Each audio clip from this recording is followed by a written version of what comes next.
Hello friends, कैसे हैं आप सब। आई थिंक सब बढ़िया हैं। तो लास्ट का जो हमने क्लास डिस्कस की थी उसमें हमने डिस्कस किया था मेंसुरेशन 2D यानी कि क्षेत्रमिति 2 डायमेंशन की हमने बात की थी यहाँ पे। तो स्टार्टिंग में हमने कुछ कंसेप्ट यहाँ पे डिस्कस किए थे जिसमें हमने सर्कल की बात की थी और ट्रायंगल की बात की थी। आज हम जो स्टार्ट करेंगे वो हम करेंगे मेंसुरेशन 2D का ही पार्ट है, ठीक है, इसका सेकंड पार्ट है। और आज हम यहाँ पे रेक्टेंगल और आपके जो स्क्वायर होते हैं इनसे रिलेटेड कुछ प्रॉब्लम्स यहाँ पे और जो सेमी सर्कल होते हैं उससे रिलेटेड कुछ प्रॉब्लम्स को सोल्व करेंगे और उन्हीं के बारे में हम यहाँ पे बात करेंगे। यदि अभी तक आपने हमारे चैनल को सब्सक्राइब नहीं किया है तो जल्दी से सब्सक्राइब कर दीजिए और जो बेल आइकन है उसे भी प्रेस कर दीजिए और लाइक और कमेंट करते रहिए जिससे कि सारी वीडियोज आपको मिलती रहे। तो चलिए जल्दी से आज का टॉपिक स्टार्ट करते हैं। तो मेंसुरेशन 2D में हमारा जो नेक्स्ट टॉपिक है वो है रेक्टेंगल। तो रेक्टेंगल की हम बात करते हैं यहाँ पे। तो रेक्टेंगल को जो हिंदी में बोलते हैं वो बोलते हैं हम आयत। रेक्टेंगल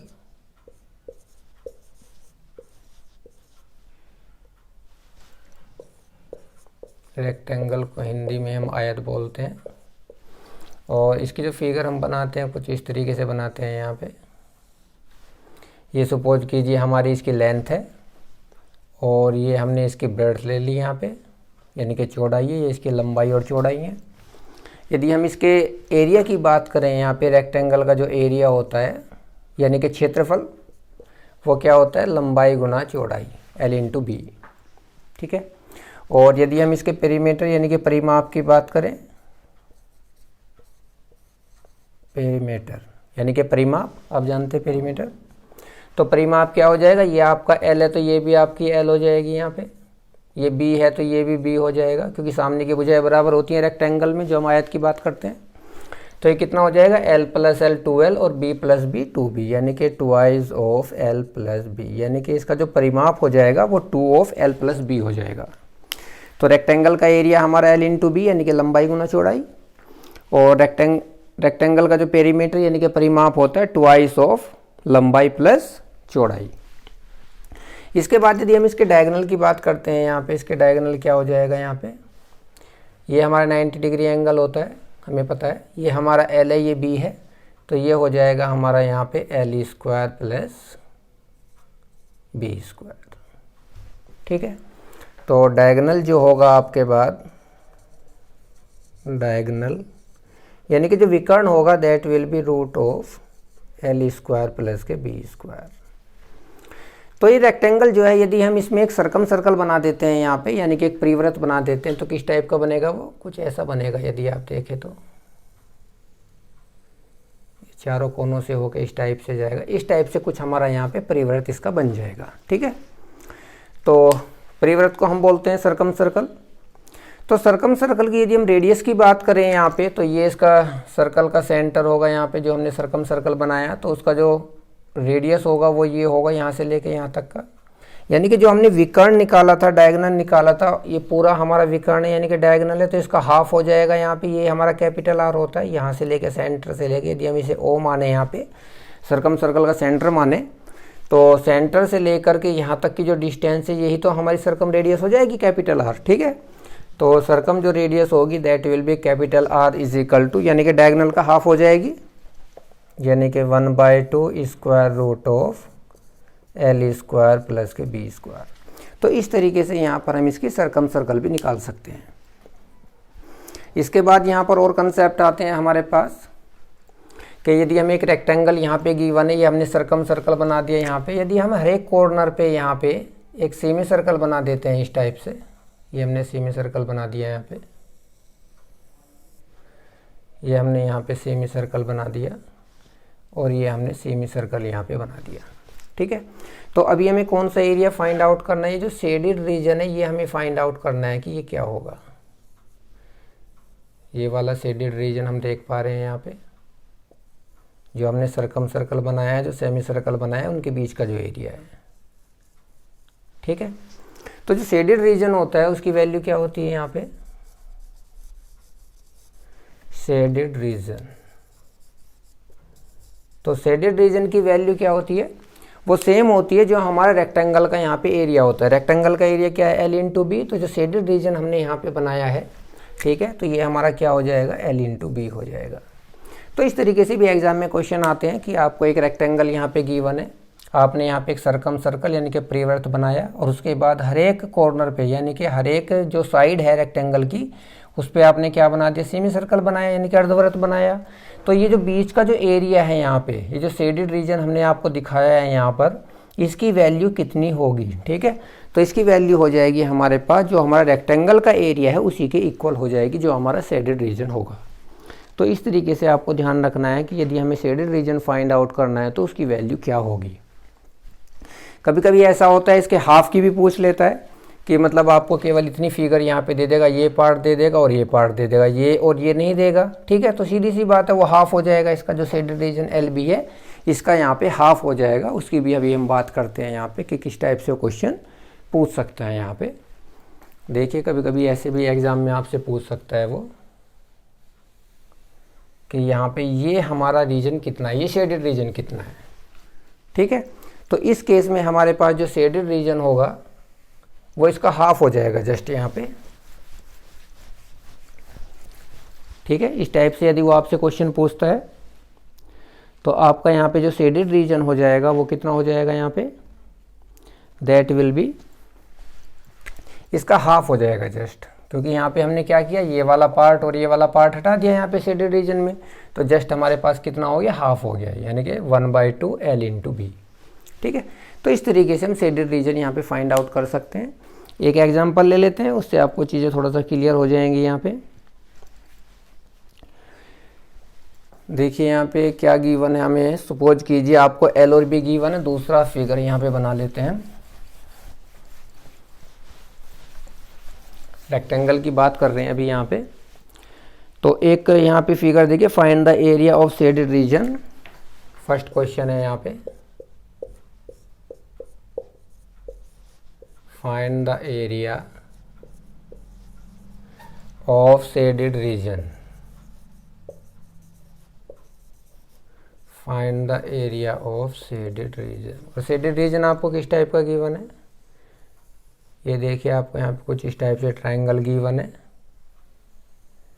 ये सर्कम सर्कल आपको दे रखा है, मतलब रेक्टेंगल का हाफ दे रखा है, फिर यहाँ पे एक आपको सेमी सर्कल दे रखा है इस तरीके से, और यहाँ पे एक सेमी सर्कल आपको दे रखा है। तो ये जो एरिया है यहाँ पे ये आपको फाइंड आउट करना है, और ये वाला, ठीक है। ये लेंथ हमारी 12 है और ये है हमारी 13, ठीक है। तो उसी टाइप का क्वेश्चन यहाँ पे बन जा रहा है, जैसा अभी हमने आपको बताया था कि इसकी जो ये जो साइड है आपको 12 है, ये 13 है आपकी।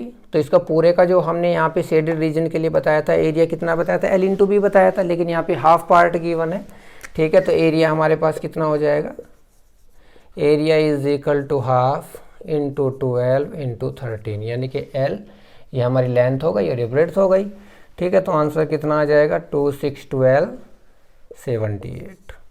तो इस तरीके से आप यहाँ पे यदि कोई फिगर आपको गिवन है तो उसका एरिया आप यहाँ से फाइंड आउट कर सकते हैं, ठीक है। तो ये तो हमारा जो कंसेप्ट था ये था हमारा रेक्टेंगल का। इसके बाद हम स्क्वायर का कंसेप्ट इसी तरीके से निकालते हैं, यूज करते हैं अपना कंसेप्ट। देखिए स्क्वायर में कैसे करते हैं, उसमें भी हम इन सर्कल और सर्कम सर्कल की बात करते हैं और उनकी रेडियस हम फाइंड आउट कर सकते हैं, यानी कि स्मॉल आर और कैपिटल आर। तो बात करते हैं स्क्वायर की। स्क्वायर आप सबको पता है कि वर्ग होता है और वर्ग की जो चारों भुजाएं बराबर होती हैं। तो हम यहाँ पे एक वर्ग बना लेते हैं, स्क्वायर बना लेते हैं, चारों भुजाएं इसकी हमने बराबर ले ली। सपोज कीजिए ये भुजा आपकी ए है तो ये भी आपकी ए हो जाएगी, ये भी ए और ये भी ए, ठीक है। तो इसका एरिया कितना होता है स्क्वायर का, ये हमें पता है बहुत अच्छे से कि एरिया यानी कि क्षेत्रफल जो होता है वो भुजा का वर्ग होता है, यानी कि ए स्क्वायर हो जाएगा। और इसका जो पेरीमीटर यानी कि परिमाप होगा, पेरीमीटर यानी कि परिमाप की हम बात कर रहे हैं। परिमाप का मतलब है चारों भुजाओं को हम जोड़ देंगे, ए प्लस ए प्लस ए प्लस ए, ठीक है। पेरीमीटर हमने आपको बता रखा है कि जो बाहर की जो सीमाएं होती हैं उन सबको जोड़ देते हैं। तो ये हो जाएगा हमारे पास 4 इंटू ए, यानी कि 4 इंटू भुजा हो जाएगा पेरीमीटर। अब इसके बाद इसके डायगोनल की बात कर लेते हैं। ये हमने डायगोनल बना दिया यहाँ पे इसका। तो डायगोनल जो होगा दैट विल बी डायगनल, ये आपका a है, ये आपका a है, तो ये कितना हो जाएगा a√2। ठीक है, तो डायगनल आपका a√2 हो जाएगा। और यदि हम इसके अंदर एक सर्कल बना देते हैं इस तरीके से इसकी साइड को टच करते हुए, तो इसे हम बोलेंगे इसका इन सर्कल। ठीक है, यानी कि अंतवृत्त। तो इन सर्कल की जो रेडियस है उसे हम क्या बोलते हैं, स्मॉल r। ठीक है, यानी कि अंतवृत्त की जो त्रिज्या है, इन सर्कल रेडियस का मतलब अंतवृत्त की त्रिज्या स्मॉल r से डिनोट करते हैं। तो त्रिज्या कौन सी होगी इसकी, देखिए यहाँ पे यदि हम इसका सेंटर ये ले रहे हैं तो त्रिज्या आपकी यही तो होगी। ठीक है, और ये त्रिज्या कितनी होगी, ये आपकी जो भुजा है पूरी a है, तो ये सीधी सी बात है इसकी आधी होगी यानी कि a/2। तो इन सर्कल की रेडियस यानी कि त्रिज्या कितनी हो जाएगी a/2। इस तरीके से आप यहाँ से फाइंड आउट कर सकते हैं। इसी तरीके से सर्कम सर्कल निकाल सकते हैं इसका परिवृत्त। ये देखिए यहाँ पे इस तरीके से चारों कोनों से होके जाएगा इस तरीके से, तो ये आपका बन जाएगा यहाँ पे परिवृत्त। ठीक है, और परिवृत्त की त्रिज्या हमारी कौन सी होगी, देखिए यहाँ पे परिवृत्त की, ये हमारा यदि सेंटर है तो ये हमारी परिवृत्त की त्रिज्या बनाएगी यहाँ से लेके यहाँ तक। ठीक है, ये हमारा कैपिटल R होगा। और ये जो कैपिटल R होगा, देखो पूरा जो डायगोनल है यहाँ से लेके यहाँ तक, ये कितना a√2 है, तो कैपिटल R तो इसका आधा ही तो हुआ, यहाँ से लेके यहाँ तक, सेंटर से लेके यहाँ तक। ठीक है, तो आपका जो है रेडियस ऑफ सर्कम सर्कल यानी कि परिवृत्त की जो त्रिज्या है वो कैपिटल R से हम डिनोट करते हैं। तो कितना हो जाएगा a√2, यानी कि जो डायगोनल है, जो विकर्ण है, उसका आधा हो जाएगा। ठीक है, यानी कि a√2 डिवाइडेड बाय 2। तो इस तरीके से यदि हमें कोई भी एक स्क्वायर दे रखा है तो उसका एरिया फाइंड आउट करना है, उसका पेरीमीटर फाइंड आउट करना है, उसकी इन रेडियस फाइंड आउट करनी है। ठीक है, उसकी जो सर्कम रेडियस है वो हमें फाइंड आउट करनी है। तो इस तरीके से हम यहाँ पे फाइंड आउट कर सकते हैं। फिर आगे कंसेप्ट आता है कि ये जो हमने सर्कल यहाँ पे ड्रॉ किया है, इसमें यदि हम हर एक साइड पर यहाँ पर एक सेमी सर्कल ड्रॉ कर देते हैं इस टाइप से, ये सेमी सर्कल हमने यहाँ पे भी ड्रॉ कर दिया, ये सेमी सर्कल यहाँ पे, ये सेमी सर्कल हमने यहाँ पे। ठीक है, तो ये जो शेडेड रीजन है ये हमारा क्या होगा,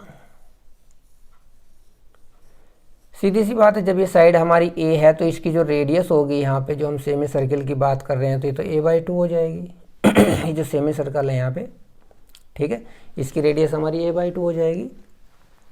तो कुल मिला के ये जो हमारा रीजन है यहाँ पे शेडेड रीजन, इसकी वैल्यू हमारी कितनी होगी, सेम वही कंसेप्ट हम लगाएंगे जो हमने रेक्टेंगल में लगाया था एरिया वाला। तो रेक्टेंगल का एरिया होता है जो शेडेड रीजन होता है, तो सेम यहाँ पे हमारा स्क्वायर का एरिया होगा। तो जो शेडेड रीजन होगा that will be shaded region area is equal to, square का एरिया कितना है a²। तो आपका शेडेड रीजन का जो एरिया है वो भी आपका यहाँ पे a² हो जाएगा। ठीक है, तो इस तरीके से आप यहाँ पे फाइंड आउट कर सकते हैं कि यदि आपको कोई स्क्वायर दे रखा है तो इस तरीके से शेडेड रीजन का एरिया जो होगा आपका, जो स्क्वायर का एरिया होगा उसी के इक्वल यहाँ पे हो जाएगा। आप यहाँ पे फाइंड आउट कर सकते हैं। चलिए आगे बढ़ते हैं, आगे देखते हैं। इसमें आई थिंक आपको समझ में आ रहा होगा। ठीक है, फिगर वगैरह से बिल्कुल क्लियर हो रहा होगा कौन सा हमारा अंतःव्रत है, कौन सा हमारा परिव्रत है।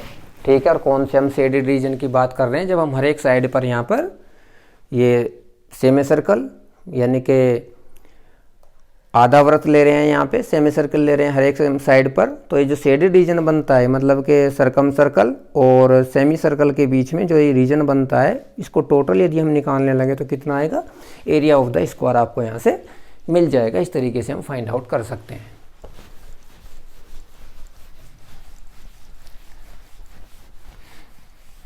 चलिए इसी भी बेस पे एक क्वेश्चन कर लेते हैं छोटा सा यहाँ पे, कि इस तरीके से यदि शेडेड रीजन हमें फाइंड आउट करना है तो हम कैसे फाइंड आउट करेंगे।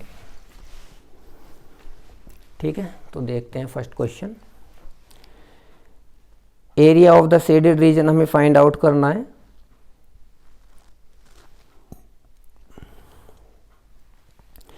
Area of the shaded region किसका निकालना है, क्वेश्चन देखिए यहाँ पे, एरिया ऑफ शेडेड रीजन। और रीजन हमें कुछ इस तरीके से दे रखा है, ये हमें एक स्क्वायर दे रखा है, ये हमें दे रखा है इसका यहाँ पे सर्कम सर्कल, और सर्कम सर्कल के साथ ही यहाँ पे हमें सेमी सर्कल दे रखा है हर एक साइड पे। और हमें ये जो शेडेड रीजन है ये हमें फाइंड आउट करना है कि इसकी वैल्यू कितनी होगी। आई थिंक समझ पा रहे होगे कि हमें क्या निकालना है। और ये जो स्क्वायर है इसकी साइड है 5।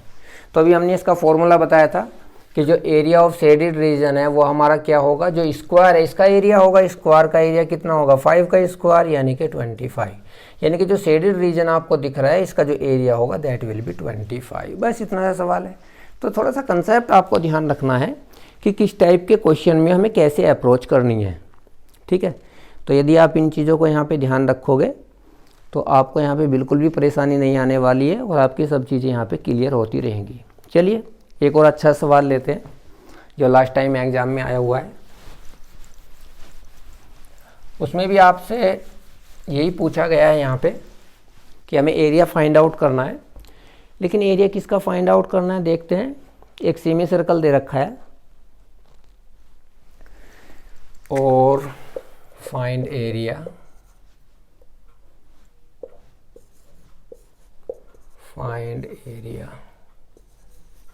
Of shaded region. और शेडेड रीजन कौन सा, ये सेमी सर्कल एक हमें दे रखा है यहाँ पे इस तरीके से, इसके अंदर एक और हमें इस तरीके से दे रखा है और ये हमें दे रखा है। ये दोनों अलग अलग हैं यहाँ पे। ये हमें 4 दे रखी है यहाँ से लेके यहाँ तक, ये हमें पता है। और ये भी हमें दे रखा है यहाँ पे, क्या क्या वैल्यू दे रखी है देखते हैं। ये दे रखा है हमें BD is equal to 4√3। A, B, C और D ये हमें दे रखा है BD इज इक्वल टू 4√3। ये BD यानी कि ये जो पूरी लेंथ है ये हमें कितनी दे रखी है 4√3, ये हमें दे रखी है। और हमें निकालना क्या है, ये वाला जो शेडेड रीजन है ये वाला हमें फाइंड आउट करना है, ठीक है। ये हमें पूरा दे रखा है यहाँ पे AB जो है एक छोटा सर्कल दे रखा है, छोटा सेमी सर्कल दे रखा है, उसकी हमें पता है जो डायमीटर है यानी कि व्यास है वो 4 है, इतना हमें पता है, ठीक है। तो हम क्या कर सकते हैं यहाँ पे अप्रोच कैसे लगा सकते हैं कि जो बड़े वाला सेमी सर्कल है, ठीक है, इसमें से यदि हम इस छोटे वाले सेमी सर्कल को और इस छोटे वाले सेमी सर्कल को यदि हम घटा दें तो हमें ये वाला पता चल जाएगा, शेडेड रीजन हमें पता चल जाएगा। अब बात आती है कि इसकी रेडियस तो हमें पता है कि 4 यहाँ पे इसका व्यास है यानी कि डायमीटर है, तो इसकी रेडियस कितनी हो जाएगी 2 हो जाएगी, लेकिन इसका तो अभी हमें पता ही नहीं है, ठीक है, कितनी है। तो इसे निकालने के लिए हम क्या करते हैं कि जो बड़ा सर्कल है इसका हम सेंटर मान लेते हैं कहीं पे। सपोज करो इसका सेंटर यहाँ पे है कहीं O पर।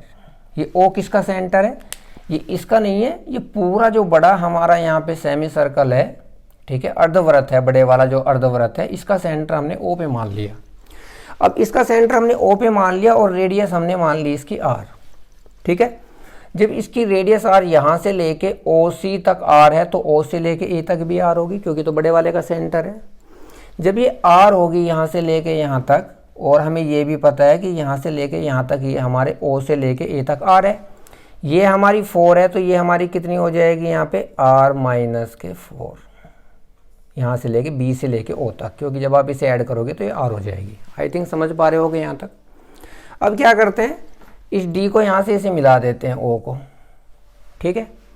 अब देखिए क्या करते हैं, अब देखो यहाँ पे O से लेके D तक ये भी तो हमारी R ही होगी क्योंकि ये भी रेडियस है बड़े वाले सर्कल की, बड़े वाला जो सेमी सर्कल है उसकी रेडियस ही तो है, सेंटर है O हमारा, यहाँ से लेके D तक रेडियस होगी। तो ये रेडियस है, ये 4√3 हमें पता है, ये हमने R-4 यहाँ से निकाल ली। तो इसमें पाइथागोरस लगा दीजिए, ODB यानी कि इस वाले त्रिभुज में पाइथागोरस जब हम लगाएंगे तो कितना हो जाएगा, R² = 4√3 का स्क्वायर प्लस R-4 का स्क्वायर। ये तो आएगा पाइथागोरस लगाने के बाद, ठीक है। चलिए सिंप्लीफाई कर लेते हैं इसे। R² = 48 प्लस R² प्लस के 16 माइनस के 4। ये R² से R² कैंसिल आउट हो गया, तो कुल मिला के हमारे पास आ गया 8R = 40, 50, 60 और 64। तो R = 8। यानी कि त्रिज्या हमें कितनी मिल गई, 8 मिल गई। तो r का मान हमारा यहाँ पे 8 आ गया, ठीक है। यानी कि यहाँ से लेके यहाँ तक की डिस्टेंस हमारी कितनी हो गई, ये 8 हो गई। ये हमें पता चल गया। अब जब हमें ये पता चल गया तो इसका मतलब क्या है कि जो बड़े वाला सर्कल है उसमें दोनों छोटे वाले घटाने हैं, ठीक है। तो कैसे करेंगे हम, यहाँ पे shaded region is equal to shaded region is equal to बड़े वाले की रेडियस कितनी है, 8 है, ठीक है। तो इसका जो बड़े वाला जो सेमी सर्कल है इसका एरिया हमारा कितना हो जाएगा, हाफ पाई और आर स्क्वायर का मतलब है 64, ठीक है। 8 का वर्ग 64 हो गया। अब छोटे वाले का देखो, इसकी रेडियस हमारी कितनी है, यहाँ से लेके यहाँ तक 2 है, तो ये हो जाएगा, इसे हम सब्ट्रैक्ट कर देते हैं, half into pi into R square, यानी कि 2 2 जा 4। ये छोटे वाले का हमने घटा दिया यहाँ पे। अब इस छोटे वाले का और घटाना है। इस छोटे वाले का देखो यहाँ पे, ये यहाँ से लेके r इज इक्वल टू 8 है, 8 हम यहाँ पे रखेंगे तो ये हमारी 4 आएगी, तो ये टोटल हो गई हमारी 8 और 4 12।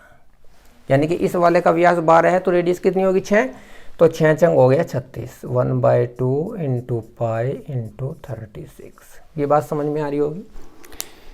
इसका जो व्यास है 4 है तो रेडियस 2 हो गई, 2 दूनी 4 हमने घटा दी यहाँ पे सेमी सर्कल का। इसका हमारा जो व्यास है पूरा बन रहा है 12 तो रेडियस 6 हो गई, 6 चंग 36, ठीक है। चलिए सोल्व करते हैं। 1/2 और पाई, ये तो हमने कॉमन ले लिया यहाँ से सम में से, देखो, ठीक है। बचा कितना यहाँ पे, 36 और 4 40, 40 यहाँ से गया तो ये बचा हमारा 24, ठीक है। 2 से काट दो तो ये बन गया 12 पाई। ये हमारा इसका यहाँ पे आंसर आ गया। तो इस टाइप का क्वेश्चन यदि आपको गिवन है तो आप उसे इस टाइप से हैंडल कर सकते हो। आई थिंक समझ पा रहे होगे यहाँ पे। बढ़िया क्वेश्चन है। इस टाइप का क्वेश्चन एसएससी में आया है पिछली बार भी और आगे भी आने के चांसेस हैं, ठीक है। तो अच्छे से समझना है इस टाइप की प्रॉब्लम्स को, क्योंकि ऐसी ही प्रॉब्लम आजकल एग्ज़ाम में आ रही है। तो हमें ऐसी प्रॉब्लम्स को नहीं छोड़ना है जो एग्ज़ाम्स में बार बार आ रही हैं, ठीक है। चलिए आगे बढ़ते हैं। तो अभी हम बात कर रहे थे यहाँ पे स्क्वायर की हमने इन रेडियस भी निकाली है, सरकम रेडियस भी निकाली है। तो दोनों में क्या रिलेशनशिप होता है थोड़ा सा वो देख लेते हैं अभी यहाँ पे, कि इन रेडियस और सरकम रेडियस में क्या रिलेशनशिप होता है स्क्वायर के। स्क्वायर अभी हमने बनाया था यहाँ पे इस टाइप से। एक हमने इन रेडियस यहाँ पे सर्कल बनाया था इसका, एक हमने सरकम सर्कल यहाँ पे इस टाइप से बनाया था। ये सेंटर है। ये हमें पता है कि इन रेडियस जो है वो a/2 हमने निकाली थी और जो सरकम रेडियस हमने यहाँ पे निकाली थी वो निकाली थी a√2/2। यानी कि स्मॉल r की वैल्यू हमने कितने निकाली थी, a/2, और कैपिटल R की वैल्यू निकाली थी a√2/2, ठीक है। तो इन दोनों में हम रिलेशनशिप कैसे निकाल सकते हैं यहाँ पे, यदि हम कैपिटल R को स्मॉल r से डिवाइड करें, ठीक है, इसे हम इससे डिवाइड करते तो a/2 तो कट जाता है, यानी कि √2/1 मिल जाता है यहाँ से, ठीक है। अब यदि हम इनके एरिया की बात करें, यहाँ पे एरिया क्या क्या होता है, दिस इम्प्लाइज एरिया, ये हमारा सरकम सर्कल है, ये हमारा इन सर्कल है। तो एरियाज में जो हमारा रेशियो होगा वो क्या हो जाएगा, एरियाज में रेशियो हो जाएगा, देखो इसकी रेडियस है √2, ठीक है, तो इसका स्क्वायर होगा तो 2 बन जाएगा और ये 1 का तो 1 ही रहेगा, ठीक है। इसका मतलब यह है जो सरकम सर्कल है और जो हमारा इन सर्कल है उनके एरियाज का जो रेशियो होगा वो होगा हमारा 2:1, ठीक है। यानी कि हम बात करते हैं circumcircle divided by incircle, ये हम बात कर रहे हैं, और ये बात कर रहे हैं एरियाज की, ठीक है। ये सरकम सर्कल का एरिया है और ये इन सर्कल का एरिया है, तो इनका रेशो कितना हो जाएगा 2:1, और we can write 2:1।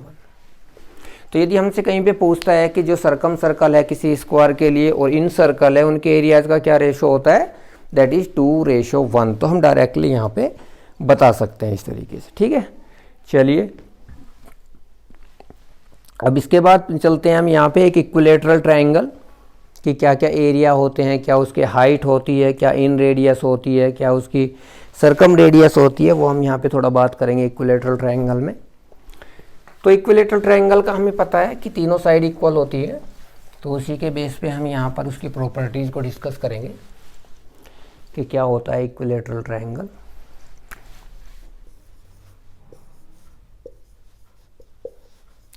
Equilateral triangle. Equilateral triangle यानी कि तीनों साइड इक्वल होती हैं। ट्रायंगल ले लेते हैं यहाँ पे, ये हमने एक ट्रायंगल ले लिया, यहाँ पे तीनों साइड इक्वल है। इट मीन्स ये साइड भी हमारी ए है, ये भी हमारी ए है, ये भी हमारी ए है, तभी तो हमारा इक्विलेटरल ट्रायंगल बना। इसका मतलब ये एंगल भी हमारा 60 होगा, ये एंगल भी हमारा 60 होगा, और ये एंगल भी हमारा 60 होगा। ठीक है। अब इसमें यदि हम एक इनसर्कल बनाना चाहते हैं तो इनसर्कल कुछ इस टाइप का बनेगा। यहाँ पे ये बन गया हमारा इनसर्कल। ठीक है। और सर्कम सर्कल कैसा बनेगा? सर्कम सर्कल ऐसे बनेगा आउटर में, ये बन गया हमारा सर्कम सर्कल। इसका सेंटर हम यहाँ पे ले लेते हैं। सपोज कीजिए ये हमारा सेंटर है यहाँ पे, ओ पे। ठीक है। तो ये जो इक्विलेटरल ट्रायंगल है, इसका जो एरिया होता है, एरिया होता है √3/4 एन साइड का स्क्वायर, यानी कि ए हमने साइड ली है तो इसका एरिया हो जाएगा √3/4 और भुजा का वर्ग। इसकी जो हाइट होती है, हाइट जो होती है दैट इज √3/2 ए। ए मतलब भुजा है। हाइट की कौन सी बात कर रहे हैं हम यहाँ पे? इस हाइट की बात कर रहे हैं। ये हमारी यहाँ से लेकर के और यहाँ तक जो हमारी इक्विलेटरल ट्रायंगल की हाइट होती है, ये होती है √3/2 ए। ठीक है। तो सीधी सी बात है, जब ये हाइट इसकी यहाँ पे इतनी है और ये तो सेंटर है बीच में यहाँ पे, ठीक है, तो ये हमारा जो स्मॉल आर हो जाएगा, स्मॉल आर यानी कि रेडियस ऑफ इन सर्कल, ये हमारा कितना हो जाएगा यहाँ पे? ये हो जाएगा हमारा यहाँ पे a/2√3, a/2√3। ये हमारे पास यहाँ से वैल्यू आएगी, यानी कि इसकी जो हाइट है यहाँ पे वो है √3/2a, जो हमारा इक्विलेटरल ट्रायंगल है, और इसकी जो इन रेडियस है स्मॉल आर वो हो जाएगी a/2√3, और जो इसकी सरकम रेडियस हो जाएगी that will B r = a/√3। Capital R की जो वैल्यू है, यानी कि हम कौन सी बात कर रहे हैं कैपिटल आर की? कैपिटल आर का मतलब है यदि ये हमारा सेंटर है तो यहाँ से लेके ये हमारा कैपिटल आर होगा, और ये यहाँ से लेके और यहाँ तक होगा हमारा स्मॉल आर। ठीक है।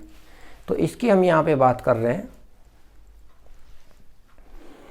तो एरिया हमें पता है इक्विलेटरल ट्रायंगल का √3/4 साइड का स्क्वायर, हाइट होती है इसकी √3/2a, आप यहाँ से निकाल सकते हैं। इसमें एंगल 60 एज्यूम करके यहाँ पे साइड में, और स्मॉल आर जो होता है यानी कि रेडियस ऑफ इन सर्कल, अंतःवृत्त की त्रिज्या होती है a/2√3, और जो परिवृत्त की जो त्रिज्या होती है वो होती है a/√3। ये कुछ कंसेप्ट्स हैं जो आपको ध्यान रखने हैं यहाँ पे, इन्हीं के बेस पे इसमें सारी प्रोसेस होता है यहाँ पे। ठीक है। चलिए अब कुछ क्वेश्चंस ले लेते हैं इसके, कि किस टाइप से हम इसके क्वेश्चंस को यहाँ पे सोल्व कर लेते हैं। तो ये इक्विलेटरल ट्रायंगल का थोड़ा कंसेप्ट था। अब एक प्रॉब्लम लेते हैं।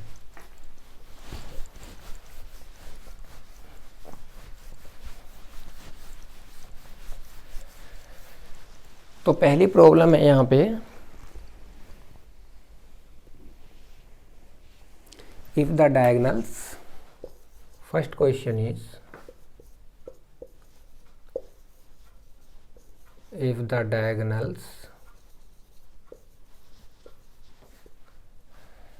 the diagonals of two squares are in the ratio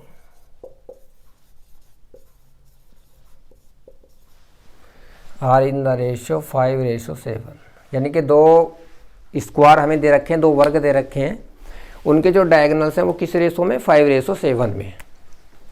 ठीक है। 5:7 का अनुपात है यहाँ पे उनके डायगोनल्स में, ये हमें दे रखा है। और पूछा क्या है? उनके एरिया में हमें यहाँ पे पूछा है कि एरिया में क्या रेशियो होगा। Find ratio in their areas. ठीक है। तो डायगोनल की बात कर रहे हैं, तो डायगोनल जो होता है स्क्वायर का वो क्या होता है? डायगोनल यदि हमें कोई स्क्वायर दे रखा है तो उसकी साइड यदि हम ए ले लें, ये हमारा स्क्वायर है, हमने साइड इसकी ए ले ली, तो इसका डायगोनल क्या होगा यहाँ पे? a√2। यानी कि डायगोनल जो होता है वो प्रोपोर्शनल टू ए यानी कि भुजा के होता है। ठीक है, जब डायगोनल हमारे भुजा के प्रोपोर्शनल होता है इसका मतलब क्या है कि जो स्क्वायर है उसका एरिया कितना होता है, एरिया होता है ए स्क्वायर यानी कि भुजा का वर्ग। जब इसका स्क्वायर हो रहा तो डायगोनल का भी स्क्वायर होगा यानी कि डायगोनल का स्क्वायर, ये इसके प्रोपोर्शनल हो जाएगा। यहाँ पे ऐसे आप ले सकते हैं। ठीक है, हमें रेशो ही तो बताना है तो प्रोपोर्शनलिटी हम लेके चलेंगे। जब ए का स्क्वायर हो रहा था डायगोनल का भी स्क्वायर होगा। और डायगोनल हमें किस रेशो में दे रखे हैं, 5:7। तो जब आप यहाँ पे 5 का स्क्वायर करेंगे दिस इम्प्लाइज 5 का स्क्वायर कितना हो जाएगा 25 और 7 का स्क्वायर कितना हो जाएगा 49। तो आपके एरियाज में ये रेशो यहाँ पे आ जाएगा। कहने का मतलब वो है जब हमें यहाँ पे साइड का पता है कि साइड डायगोनल के प्रोपोर्शनल है और साइड का वर्ग ये हमारा एरिया होता है स्क्वायर में, तो इसका मतलब डायगोनल का स्क्वायर करेंगे तो डायगोनल 5 का स्क्वायर 25, 7 का स्क्वायर 49, ये हमारे उनके एरिया का रेशो यहाँ पे आ जाएगा। आप यहाँ से समझ सकते हैं। आई थिंक बात समझ में आ रही होगी आपको। चलिए एक और क्वेश्चन लेते हैं यहाँ पे।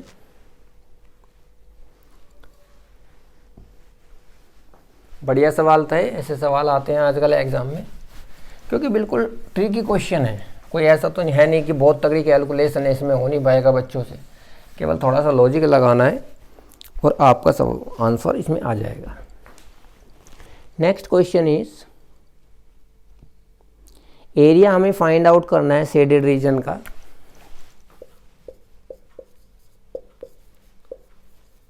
फाइंड द एरिया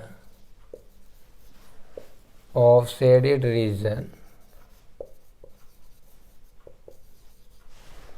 और शेडेड रीजन हमें कैसे दे रखा है, ये इस टाइप से दे रखा है। 3 सर्कल दे रखे हैं हमें जो टच कर रहे हैं एक दूसरे को।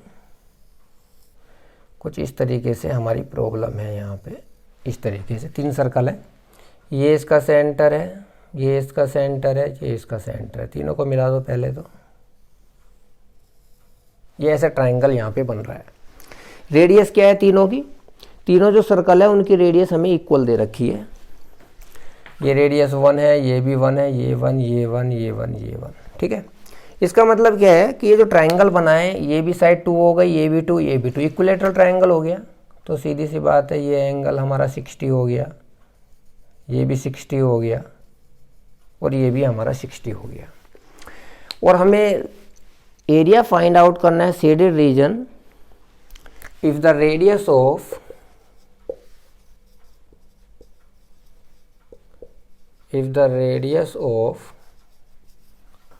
each circle is 1, यानी कि ईच सर्कल की जो रेडियस है वो कितनी है 1 है, हम यहाँ पे ले लिया है। ठीक है, तो इक्विलेटरल ट्राइंगल बन रहा है। और कौन सा है शेडेड रीजन जो हमें फाइंड आउट करना है, वो शेडेड रीजन हमें फाइंड आउट करना है वो ये वाला हमारा शेडेड रीजन है जो बीच में आ रहा है, ये वाला एरिया हमें फाइंड आउट करना है। आई थिंक समझ पा रहे होगे। अब ये हम एरिया कैसे फाइंड आउट करें, देखो ये जो इक्विलेटरल ट्रायंगल है यदि हम इसका एरिया निकाल लें और उसमें से इस सेक्टर का, इस सेक्टर का और इस सेक्टर, इन तीनों सेक्टर का घटा दे तो ये एरिया हमें पता चल जाएगा। इक्विलेटरल ट्रायंगल में से तीनों सेक्टर का हम एरिया घटा दें तो हमें शेडेड रीजन मिल जाएगा, नहीं मिल जाएगा। ठीक है, तो शेडेड रीजन के लिए हम क्या करेंगे, सबसे पहले इक्विलेटरल ट्रायंगल का निकालेंगे। Shaded region is equal to area of equilateral triangle, equilateral triangle और माइनस 3 सेक्टर ये जो हमारे पास बन रहे हैं इनके एरिया को हम यहाँ से घटा देंगे। ठीक है, तो 3 सेक्टर एरिया, 3 सेक्टर एरिया हम यहाँ से घटा देते हैं तो क्या आएगा, इक्विलेटरल ट्रायंगल का एरिया का क्या फॉर्मूला होता है, √3/4 और साइड का स्क्वायर, साइड कितनी है इसकी 1 और 1 2, ठीक है, यानी कि 2 दूनी 4, ठीक है, माइनस 3 सेक्टर का एरिया देखिए यहाँ पे, ये भी एंगल 60 का है, ये भी एंगल 60 का, ये भी एंगल 60 का, तीनों मिलके कितने हो गए 180 डिग्री। तो हमें पता है कि तीनों को जोड़ के कितने से भाग कर देते हैं 360 से, क्योंकि पूरा एंगल होता है 360 और बात हो रही है एरिया की, तो इसका मतलब हो जाएगा πr²। ठीक है, r का मतलब रेडियस कितनी है 1, तो 1 का स्क्वायर तो 1 ही रहेगा। तो कितनी वैल्यू बनेगी यहाँ से, ये 2 बार कट गया यहाँ पे, ये 4 गया यहाँ पे, तो ये आंसर आ गया √3 माइनस π/2। ये हमारा इसका सॉल्यूशन यहाँ पे आ जाएगा, यानी कि जो हमारा शेडेड रीजन होगा दैट विल बी √3 माइनस के π/2। आप यहाँ से इस तरीके से वैल्यू फाइंड आउट कर सकते हैं। बहुत बढ़िया सवाल है, ठीक है, एग्ज़ाम में पूछ ले तो कोई ये नहीं कहेगा कि क्यों पूछा गया। बिल्कुल आसान सा सवाल है, लेकिन लॉजिकली है और थोड़ा अच्छा सवाल है, ठीक है। तो ऐसे क्वेश्चंस को ज़रूर करना है अच्छे से। ये सब ऐसे ही क्वेश्चंस हैं जो लास्ट ईयर एग्ज़ाम्स में पूछे गए हैं कंपटीशन में, तो अच्छे से प्रैक्टिस करनी है इस टाइप के क्वेश्चंस की। चलिए और आगे प्रॉब्लम लेते हैं।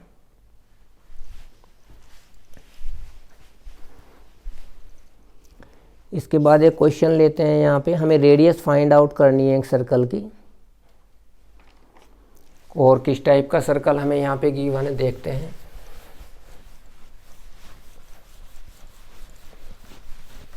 ये ऐसे क्वेश्चंस हम यहाँ पे डिस्कस कर रहे हैं जो बार बार कंपटीशन में पूछे जाते हैं, और अच्छे सवाल भी हैं। ऐसा भी नहीं कह सकते कि बहुत टफ सवाल है या कैलकुलेशन बहुत ज़्यादा टफ होती है इसमें, ठीक है, ऐसा कुछ नहीं है। तो चलिए आगे बढ़ते हैं। एक स्क्वायर हमें दे रखा है यहाँ पे नेक्स्ट प्रॉब्लम में।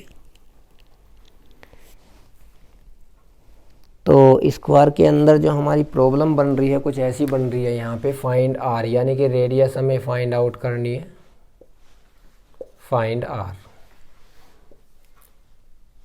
स्क्वायर थोड़ा बड़ा सा बना लेते हैं। ये हमारा एक स्क्वायर है यहाँ पे, ये साइड हमें ए दे रखी है, तो सीधी सी बात है ये साइड भी हमारी ए ही होगी जब स्क्वायर है। अब कैसे कैसे फिगर बन रही है यहाँ पे वो देख लेते हैं। एक ये और एक ये, एक तो इधर से हमारा जा रहा है ये, और एक जा रहा है हमारा इधर से, ठीक है। और इसके बाद हमें क्या दे रखा है इसमें, हमें रेडियस कौन से सर्कल की निकालनी है। यहाँ पे एक छोटा सर्कल बना हुआ है,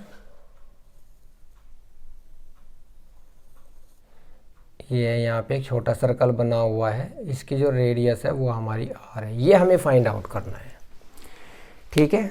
और बड़े सर्कल की जो बड़ा सर्कल तो कोई है ही नहीं इसमें, यही है केवल, ठीक है। तो देखते हैं कैसे करते हैं इसमें। तो इस टाइप की फिगर दे रखी है, हमें स्मॉल आर यहाँ पे फाइंड आउट करना है। तो चलिए देखते हैं कैसे कैसे हम इसे कर सकते हैं। देखो हमें पता है कि ये पूरी साइड ए है हमारे पास, तो यदि ये छोटे सर्कल का यहाँ पे सेंटर है तो ये भी हमारा, यदि हम यहाँ से लेके यहाँ तक की बात करेंगे तो ये भी हमारा आर हो जाएगा। और यदि हम इसे यहाँ नीचे तक मिला दें इस तरीके से, ठीक है, और इसे हम इधर मिला दें यहाँ पे इस तरीके से, तो ये हमारा राइट एंगल ट्रायंगल एक बन जाएगा। अब सीधी सी बात है यहाँ पे जब ये सर्कल ऐसे बन रहा है तो ये ए हमारी है पूरी, तो ये हमारा हो जाएगा a/2, हाफ हो जाएगा इसका। इस a/2 के बाद ये पूरा जो हमारा है यहाँ पे, हम बात कर रहे हैं यहाँ से इसके सेंटर से, पूरा तो हमारा a है, ये हमारा r गया यहाँ से, तो ये हमारा बच गया यहाँ पे a माइनस के r। कहाँ से कहाँ तक, यहाँ से लेके और यहाँ तक बच गया हमारा a माइनस r, ठीक है, ओके। और इसके बाद ये देखो यहाँ पे रेडियस हमारी a है, ये जो हमारा यहाँ पे सेक्टर बन रहा है सर्कल का, बड़े वाले सर्कल का जो सेक्टर बन रहा है इसकी रेडियस हमारी a है। तो इसका मतलब यहाँ से लेके यहाँ तक हमारी a है, तो टोटल a प्लस r हो गई है हमारी, ये हो गई a प्लस r। तो कुल मिला के हमारा जो सीन है कुछ ऐसा बन रहा है यहाँ पे, ये हमारा a प्लस r है, ये a माइनस r है, और ये a/2 है। इस टाइप का हमारा कुछ यहाँ पे एक राइट एंगल ट्रायंगल बन रहा है, आप देख सकते हैं यहाँ पे। तो यहाँ से पाइथागोरस हम लगा सकते हैं इसमें, ठीक है, इस ट्रायंगल में, क्योंकि 90 डिग्री का ट्रायंगल है, तो यहाँ से हमें इसकी r की वैल्यू मिल जाएगी, ठीक है। कैसे लगाएंगे, a प्लस r का square is equal to a minus r का स्क्वायर और प्लस a/2 का स्क्वायर। क्योंकि यदि हमें सिंप्लीफाई करेंगे यहाँ से तो हमें r मिल जाएगा a की टर्म्स में। ये देखो ये जो हमारा यहाँ पे बन रहा है बड़ा सर्कल, इसकी रेडियस हमारी a है, तो सीधी सी बात है, जब हमारा स्क्वायर के अंदर बन रहा है तो ये यहाँ से लेके यहाँ तक भी हमारा a होगा, ये r है, तो यहाँ से लेके यहाँ तक हमारा पूरा जो है a प्लस r हो गया है। ऐसे समझने की कोशिश करो। ये हमने बताई दिया आपको कि r गया यहाँ पे टोटल a में से, तो a माइनस r बचा, ये a/2 हाफ हो गया इसका। चलिए सोल्व करते हैं। ए स्क्वायर प्लस के r स्क्वायर प्लस का 2ar इज इक्वल टू, चलिए ऐसे कर लेते हैं, कोई दिक्कत नहीं है, शॉर्ट में भी कर सकते थे, और प्लस का a स्क्वायर बाय 4। देखो क्या क्या कट रहा है इसमें, a स्क्वायर r स्क्वायर तो जाना ही जाना है, ये 2 इधर आ जाएगा तो 4ar बन जाएगा, और यहाँ पे a स्क्वायर बाय 4 बन जाएगा। दिस सिंपल है, r निकालना है, तो r इज इक्वल टू, एक a तो गया हमारा, ठीक है, तो a/16। तो रेडियस हमारी कितनी आ गई, यानी कि जो रेडियस बड़े सर्कल का सेक्टर हमें दे रखा था यहाँ पे, उसका कितना, यानी कि जो स्क्वायर की जो साइड है उसका 16th पार्ट हमें यहाँ से मिल जाएगा। तो इस तरीके से हम यहाँ पे इसकी वैल्यू फाइंड आउट कर सकते हैं। बात समझ में आ रही होगी, ठीक है। तो जो स्मॉल आ, यानी कि जो छोटा सर्कल हमें दे रखा है, इसकी रेडियस आ जाएगी हमारे पास a/16। ये हमें पता ही है, जो स्क्वायर दे रखा है उसकी साइड है हमारे पास यहाँ पे, ठीक है।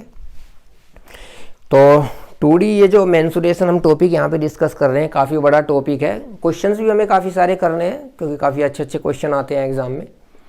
तो आज का टॉपिक जो आज की वीडियो हम यहीं तक रखते हैं। अभी हमारा मेंसुरेशन 2D ही चल रहा है, आगे यही चलेगा, अभी नेक्स्ट क्लास में भी 2D ही, ठीक है। उसके बाद हम 3D की बात करेंगे यहाँ पे। तो अभी नेक्स्ट क्लास में भी हम इसी के क्वेश्चन करेंगे, मेंसुरेशन 2D के, क्षेत्रमिति द्विमितीय के। तो चलिए आज का जो वीडियो यहीं पे क्लोज करते हैं, फिर नेक्स्ट वीडियो में आपसे मिलते हैं। तो फ्रेंड्स, तब तक के लिए टेक केयर।